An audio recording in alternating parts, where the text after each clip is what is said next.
Hi, I'm Bruce the Blind Man Handyman, and I'm working on a well pump. So we're checking out what's going on. He's been having, the pump has been shutting on and off a lot. So that tank has needs to be replaced. The diaphragm in it is kaput. But I wasn't sure it was this pressure switch. So what I've done here, I've joined the wires up on the pressure switch.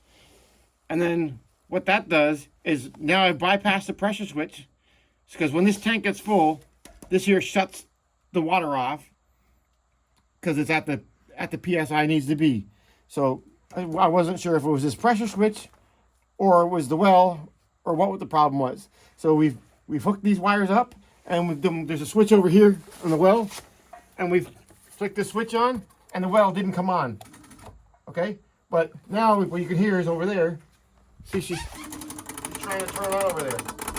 She's clicking, but she's not turning on. So the points that are in there, the relay, are wore out. It wasn't doing that before we took it apart and we put it all back together again, and then we had it work once because we were checking the capacitor. Well, checking out the capacitor, we never got a chance to check the capacitor because that happened. So we know it's the points are not holding. They're not sticking. So we ruled by doing this, we ruled at this pressure switch, and we got power going to that. But at first, nothing happened. But when we cleaned up the terminals in there, so we know the deep well works because we had water coming up here. The motor pump works. And yeah, so that's how we checked it. So we're going to shut the power off here. And now I'll put these wires back the way they were. We're going to go get a new expansion tank. And we're going to get a new pressure, the